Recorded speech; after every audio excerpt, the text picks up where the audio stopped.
Hello guys, आज पढ़ते हम लोग स्टैंडर्ड 7 एसिड एंड बेस का part 2 China rose as a indicator. Activity 5.3 देखेंगे।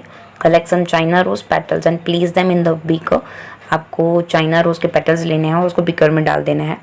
Add some warm water and keep the mixture for the some times till the water become colour. आपको उसके अंदर warm water डालना है जब तक वो जो जहाँ पे आपने पेटल डाला हुआ है उसका कलर चेंज ना हो जाए, तब तक आपको रहने देना है वो पेटल्स को अंदर। Use the colour water as a indicator, और जो ये कलर चेंज हो गया उसको आपको इंडिकेटर एज अ यूज़ करना है। Add a 5 drop of a indicator to the each of the solution given in the table 5.4। और 5.4 के टेबल के अंदर जो जो सोल्यूशन डाले हैं हम लोग वो सोल्यूशन करके देखेंगे कि उसके अंदर जब हम लोग ड्रॉप्स डालते हैं तो उसके ऊपर क्या इफेक्ट होती है। और is the effects of the indicator on an acid, basic and neutral solution. Acid, basic, neutral solutions के ऊपर चाइना रोज इंडिकेटर जब हम लोग यूज़ करते हैं तो क्या चेंजेस आता है। चाइना रोज इंडिकेटर एक्चुअली अगर एसिडिक सोल्यूशन है तो उसको डार्क पिंक में चेंज कर देता है, और बेसिक होता है तो वो ग्रीन में कन्वर्ट कर देता है। हम लोग एक्टिविटी देखने से पहले यहाँ पे बोजो के क्वेश्चंस को देख लेते हैं।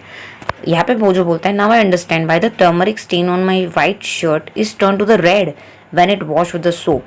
अब मुझे समझ में आया कि जब टर्मरिक मेरे शर्ट के ऊपर गिरता है तो मेरा व्हाइट शर्ट है वो रेड में क्यों बदल जाता है जब सोप टच होता है। This is because soap solution is basic, just because of जो सोप का सोल्यूशन है वो बेस है।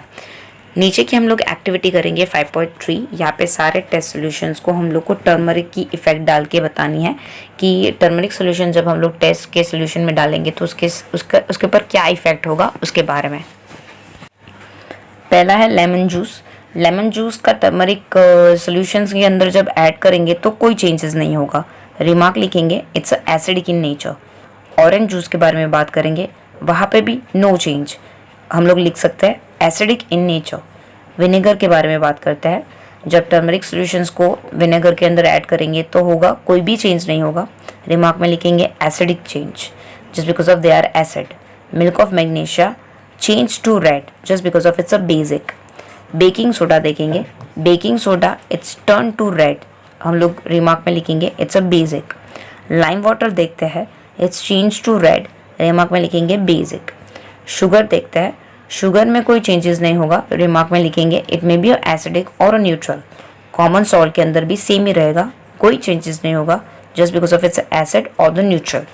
हम लोग अभी 5.4 एक्टिविटी करते हैं जब हम लोग इसके अंदर यूज़ करेंगे चाइना रोज के पेटल्स के 5 ड्रॉप्स के अंदर। तो जब शैम्पू के अंदर डालेंगे तो उसका इनिशियल कलर होगा वाइट शैम्पू का, और उसका फाइनल कलर हो जाएगा ग्रीन। हम लोगों ने अभी देखा जब चाइना रोज वो ग्रीन कलर कर देगा तो दैट मीन्स वो उसका नेचर बेस शो करेगा। Lemon juice generally white colour का होता है, वाइट येलोइश कलर का होता है। सो जब हम लोग उसके ऊपर रोज पेटल्स का सोल्यूशन डालेंगे 5 ड्रॉप्स तो वो चेंज हो जाएगा dark pink which shows acidic in nature. Soda water देखते हैं, वो कलरलेस होता है। जब हम उसके ऊपर जब ऐड करेंगे रोज वाटर को तो वो कन्वर्ट हो जाएगा green, that means this shows it's change to the green, so that is why it's a basic in nature. Sodium hydrocarbonate solution देखेंगे, वो कलरलेस होता है which shows a basic in natures. और जब हम लोग रेड सोल्यूशन यूज़ करेंगे उसके ऊपर पेटल्स का सोल्यूशन यूज़ करेंगे तो उसका कलर हो जाएगा ग्रीन, ये शो करता है वो बेसिक होगा नेचर में। अब देखते हैं विनेगर। विनेगर का कलर वाइट कलरलेस होता है। सो जब हम उसके ऊपर ये वाटर का सोल्यूशन डालेंगे पेटल्स का तो वो चेंज हो जाएगा dark pink, showed acidic in nature. Sugar solutions और common salt solutions actually colourless होते हैं, उनमें कोई चेंजेस नहीं आएंगे इनिशियल और फाइनल कलर दोनों में। यहाँ पे बोजो को एक क्वेश्चन होता है, I am not getting the same result when using the solid baking soda on the dry litmus paper, Y.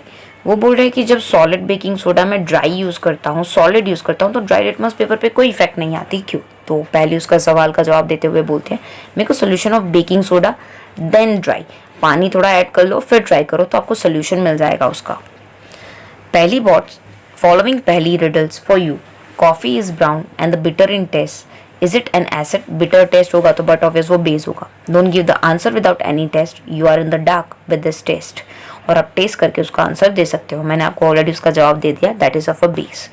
5.4 activity देखते हैं। The teacher is requested to get the following diluted chemical from his and her school laboratory और from the nearby school और यहाँ पे teacher ने request किया हुआ है नीचे के केमिकल लाने के लिए। मैं आपको एक चीज़ बता दूँ, जिसके पीछे एसिड लिखा हुआ है वो ऑलरेडी एसिड है, जिसके पीछे हाइड्रोक्साइड लिखा हुआ है वो ऑलरेडी वो सॉल्यूशंस बेसिक शो करेगा। सो आपको इजीली एसिड और बेस आइडेंटिफाई करने में दिक्कत नहीं होनी चाहिए। Hydrochloric acid, sulphuric acid, nitric acid, acetic acid, ये सारे एसिड है, और sodium hydroxide, ammonium hydroxide, calcium hydroxide, ये सारे रेस्ट ऑफ बेसिक है। डाइल्यूट हाइड्रोक्लोरिक एसिड देखेंगे, सो हम लोग यहाँ पे लिखेंगे ब्लू लिटमस टर्न्स रेड, और टर्मरिक पे कोई इफेक्ट नहीं आएगा, और चाइना रोज पे हम लोग देखेंगे तो डार्क पिंक कलर हो जाएगा।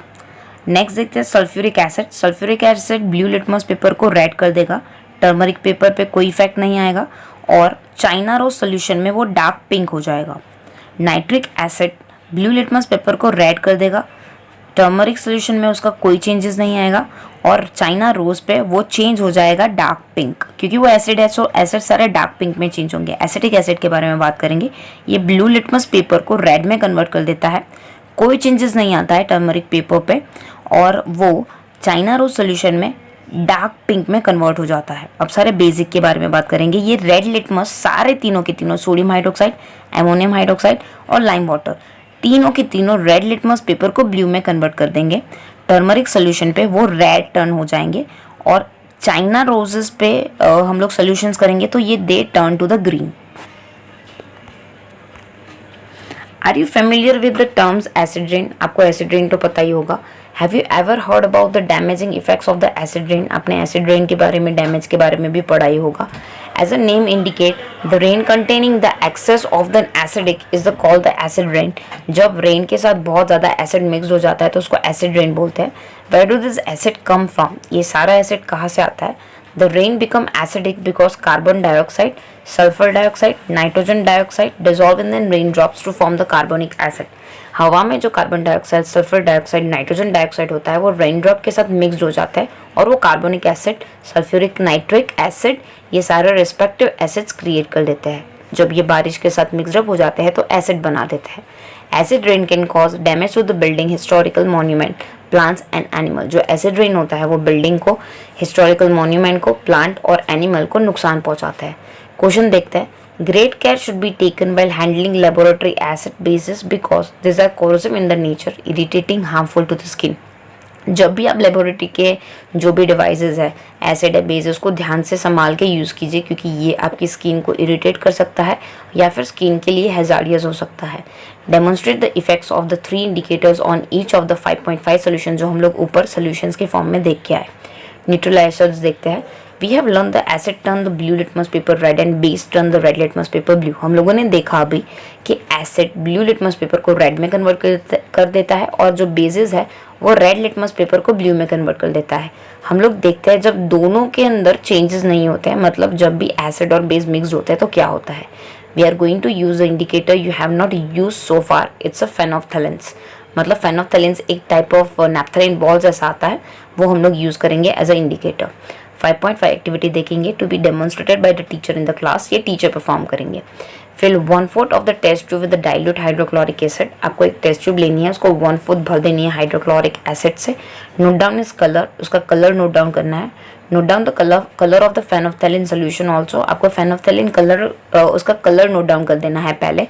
2-3 ड्रॉप्स फिर उसके अंदर इंडिकेटर्स डालने हैं एसिड के अंदर। Now shake the test tube gently, फिर टेस्ट ट्यूब को धीरे धीरे हिलानी है। Do you observe any change in the colour of the acid? आपको एसिड के कलर में चेंजेस देखने को मिलेगा। Add to the acidic solution the drop of the sodium hydroxide solution by the dropper. Dropper की मदद से आपको सोडियम हाइड्रोक्साइड सोल्यूशन उसके अंदर ऐड करना है। स्टीर द ट्यूब जेंटली, आपको ट्यूब को थोड़े धीरे धीरे हिलानी है तो आपको कलर चेंजेस दिखेगा। Continue adding the sodium hydroxide solutions drop by drop. आपको धीरे धीरे वापस से सोडियम हाइड्रोक्साइड ऐड करते रहना है ड्रॉप बाय ड्रॉप। तब तक आप स्टीर करते रहिए till the pink colour just appear. धीरे धीरे पिंक कलर आपको दिखना शुरू हो जाएगा, तब तक आपको हिलाते रहना है। Now add 1 more drop of a dilute hydrochloric acid. फिर आपको 1 ड्रॉप हाइड्रोक्लोरिक एसिड डालना है। What do you observe? The solution again become colourless. हम लोगों ने एसिड के बेस के अंदर हम लोगों ने अभी एसिड ऐड किया, सो इससे क्या हो जाएगा, उसकी इफेक्ट न्यूट्रल हो जाएगी, वो कलरलेस हो जाएगा। Again add 1 drop of a sodium hydroxide solution. फिर वापस आप हाइड्रोक्साइड सोल्यूशन, बेस सोल्यूशंस डालिए। Is there any change in colour? हाँ, सोल्यूशन वापस से पिंक हो जाएगा। It is evident that when solution is basic phenolphthalein give the pink colour. जब बेसिक सोल्यूशन हो तो फेनोफ्थैलीन हम जब डालते हैं तो वो पिंक कलर में चेंज होता है। ऑन द अदर हैंड जब एसिडिक सोल्यूशंस हो उसके अंदर हम लोग फेनोफ्थैलीन डालते हैं तो वो कलरलेस हो जाता है। सो यहाँ पे न्यूट्रलाइजेशन इफेक्ट्स हम लोग को देखने को मिलती है कि वो जो थिंग्स है वो न्यूट्रल हो जाती है। When an acidic solution is mixed with the basic solution, both the solution neutralize the effect of each other. जब एसिड सॉल्यूशन मिक्स हो जाएगा बेसिक सॉल्यूशंस के साथ तो दोनों की इफेक्ट न्यूट्रलाइज हो जाएगी, दोनों की इफेक्ट कम हो जाएगी। When an acid solution and basic solution are mix in the suitable amount, both the acidic nature of the acids and the basic nature of the bases are destroy.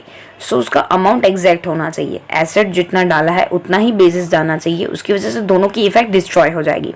The resulting solution is neither acidic nor basic, और जो भी result solution आएगा वो ना acid होगा ना bases होगा। Touch the test tube immediately after neutralisation, आपको क्या दिखेगा, आप देखोगे तो हीट इज ऑलवेज प्रोड्यूस और इवॉल्व, थोड़ी गर्म हो जाएगी वो। आप जो भी चीज़ में टेस्ट ट्यूब में या फिर बिकर में जो भी प्रोसेस करिए न्यूट्रलाइजेशन रिएक्शंस की, तो आपको वो ठंडी देखने को मिलेगी, थोड़े हीट प्रोड्यूस हो जाएगी और फिर धीरे धीरे करके वो ठंडा हो जाएगा। जब भी न्यूट्रलाइजेशन रिएक्शंस होगा तो बाहर का लेयर थोड़ा गर्म हो जाएगा। The evolve heat raise the temperature of the reactions mixture, और जो भी हीट प्रोड्यूस होगी इससे रिएक्शंस का मिक्सचर्स हुआ होगा ऐसा माना जाएगा। इन न्यूट्रलाइजेशन रिएक्शंस और न्यू सब्सटेंस इज फॉर्म, जिसको बोलेंगे सॉल्ट, और न्यूट्रलाइजेशन रिएक्शंस की वजह से एक नया सब्सटेंस फॉर्म होगा, उसको सॉल्ट बोलेंगे। सॉल्ट में भी एसिडिक बेसिक और न्यूट्रल इन नेचर। सॉल्ट में भी एसिड हो सकता है, बेसिक हो सकता है या फिर न्यूट्रल हो सकता है। न्यूट्रलाइजेशन की हम लोग डेफिनेशन देखेंगे। The reactions between an acid and the bases is called the neutralisation. Salt और वाटर उसके बाई प्रोडक्ट बाहर आते हैं और बहुत सारी हीट निकलती है। अगर हम लोग इक्वेशन देखें तो acid plus base give out salt plus water, और बहुत सारी हीट बाहर आ जाएगी। एक रिएक्शंस के फॉर्म में यहाँ पे बताया कि hydrochloric acid that means HCl plus sodium hydroxide given out sodium chloride, और वाटर बाहर निकलेंगे। NaCl पानी, NaCl यहाँ पे सॉल्ट है और वाटर यहाँ पे H2O के फॉर्म में है। बोजो added dilute sulphuric acid to the lime water, will the reaction mixture become hot और कूल, बट ऑब्वियस वो हॉट हो जाएगा। Neutralisations in an everyday life देखेंगे। Injections, our stomach contain hydrochloric acid, हमारे पेट के अंदर ऑलरेडी हाइड्रोक्लोरिक एसिड प्रेजेंट होता है, क्योंकि हम लोग जो भी खाना खाते हैं उसके अंदर के जो जर्म्स से बैक्टीरिया है वो मारने का काम करता है। It help us to digest food as you have learn in chapter number 2। हम लोग को चैप्टर नंबर 2 में ऑलरेडी पढ़ के आया कि ये हमारे डाइजेशन में मदद करता है। But too much acid in stomach cause indigestion, जब बहुत ज़्यादा एसिड हो जाता है तो इनडाइजेशन होता है, और समटाइम ये इनडाइजेशन पेनफुल भी होता है। To relieve indigestions we take the antacid such as milk of magnesia, हम लोग मिल्क ऑफ मैग्नीशिया ले सकते हैं, या फिर हम लोग इनो पसंद करते हैं विच कंटेन मैग्नीशियम हाइड्रोक्साइड, जिसके अंदर मैग्नीशियम हाइड्रोक्साइड होता है जो बेस होता है, जो हमारे अंदर की जो एसिडिक इफेक्ट है उसको कम कर देता है। This is the neutralisation effects of excessive acid. Ant sting देखेंगे, जब भी हम लोग को चींटी काट जाती है तो हमारी बॉडी में फॉर्मिक एसिड क्रिएट हो जाता है। When ant bites it inject the acid liquid into the skin, हमारी बॉडी के अंदर एसिड एंटर हो जाता है। So effect of the sting can be neutralization, तो आपको वो एसिडिक इफेक्ट को न्यूट्रलाइज करना है तो आप इमीडिएटली बेकिंग सोडा रब कर दीजिए। इससे क्या हो जाएगा कि वो जो इफेक्ट है एसिडिक की वो न्यूट्रल हो जाएगी, और फिर उस हिसाब से फिर आपको जलन कम हो जाएगी। आप बेकिंग सोडा की कंपैरिजन में दूसरे और ऑब्जेक्ट है जैसे कि कैलामाइन सॉल्यूशंस या फिर जिंक कार्बोनेट भी यूज़ कर सकते हैं। सॉइल ट्रीटमेंट देखेंगे। Excess use of chemical fertilizations make the soil acidic, बहुत ज़्यादा फर्टिलाइजर और मैन्योर यूज़ करने की वजह से जो सॉइल है वो एसिडिक हो जाती है। Plant do not grow well, soil is either too acidic और द बेसिक, बहुत ज़्यादा एसिड और बेस हो जाने की वजह से प्लांट ग्रो नहीं होते ऐसी सॉइल के अंदर। When soil is too acidic it treated its basic like a quick lime और द स्लेक लाइम। सो ऐसी सॉइल के अंदर क्विक लाइम या फिर स्लेक लाइम डाला जाता है। सो इस हिसाब से बेसिक ऐड किया जाता है। सो इस हिसाब से वो इफेक्ट न्यूट्रल हो जाती है। एसिड के अंदर बेस डाल दिया, सो न्यूट्रलाइजेशन इफेक्ट की वजह से वहाँ पे प्लांट ग्रो होना वापस स्टार्ट हो जाएंगे। फैक्ट्री वेस्ट देखते हैं। The waste of the many factories contain acid, if they are allowed to flow into the water bodies the acids will kill the fish and the other chemical। Factories में बहुत सारे harmful acids create होते हैं, अगर वो लोग बिना treat करे वो पानी में डाल दे तो बहुत सारे ऑर्गेनिज्म मर जाएंगे, स्पेशली फिश और जो बाकी सारे प्लांट है पानी के अंदर, तो उनको पहले वो ट्रीट करना पड़ता है। So factory waste are therefore neutralized by acid in base substance. तो इसीलिए वो लोग बेसिक सब्सटेंस ऐड करते हैं ताकि उनकी इफेक्ट न्यूट्रलाइज हो पाए, और वो पानी में फिर उसको छोड़ देते हैं ताकि वो इतना हार्मफुल नहीं हो पहले की कंपैरिजन में। Thank you so much. Thank you for watching. अगर आपको वीडियो पसंद आई है तो प्लीज लाइक कर दीजिए और जरूर बताइए कि आपको वीडियो कैसी लगी कमेंट बॉक्स में।